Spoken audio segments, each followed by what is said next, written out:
Elisabeth Borne doit aussi recevoir dans quelques jours les chefs de parti. Vous êtes chef de parti. Est-ce que vous serez reçu? Est-ce que vous avez reçu une invitation? Et est-ce que si c'est le cas, vous irez?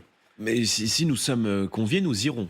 Voilà, moi je fais pas la politique de la chaise vide. Nous irons demander à Elisabeth Borne et nous irons lui dire ce que nous disent une majorité de gens dans les rues, c'est que les Français sont opposés à cette réforme. Et ils sont opposés à cette réforme parce qu'ils ont compris que cette réforme, loin des économies qui étaient promis par le gouvernement, qui était d'ailleurs le seul motif pour lequel le gouvernement voulait faire cette réforme, c'était pour faire des économies. C'est pas un mauvais motif.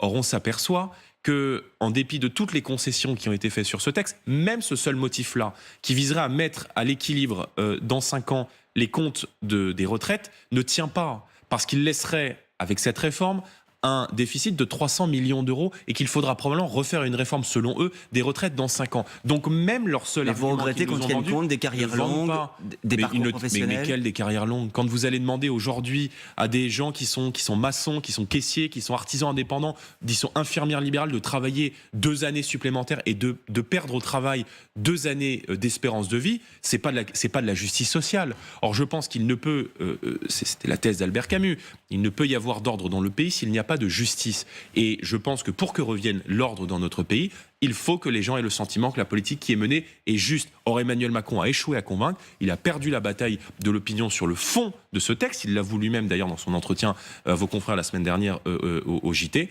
Et il est en train de perdre aujourd'hui la bataille de l'ordre public. Vous pouvez être en désaccord politique, Jordan Bardella, avec le président de la République, mais est-ce que vous mettez en doute sa sincérité dans la volonté de réformer? Est-ce qu'il n'est pas sincèrement convaincu que sa réforme est une bonne réforme, que l'équilibre des comptes des retraites est une bonne solution pour pérenniser le système? Je lui donnerais gage de sincérité, très franchement, s'il y avait dedans une forme de cohérence. Or, sur les retraites, Emmanuel Macron a dit à peu près tout et le contraire de tout. Il y a encore là 2-3 ans, Emmanuel Macron expliquait que jamais il ne ferait travailler les Français au-delà de 62 ans, parce qu'il disait lui-même, les arguments qu'utilisent aujourd'hui les opposants à la réforme, qu'il y a beaucoup de territoires industriels touchés par la désindustrialisation. Parce qu'il considère que les conditions ont changé aussi.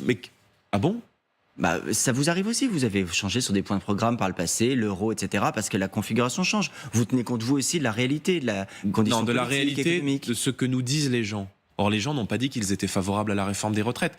Moi, je ne mets pas en cause sa légitimité. Il a été élu au mois d'avril dernier. Mais entre-temps, il y a eu des élections. Il y a eu des élections législatives. Et c'est vrai que de faire de la politique sans les Français et sans entendre les Français, c'est particulièrement étrange comme méthode de gouvernement.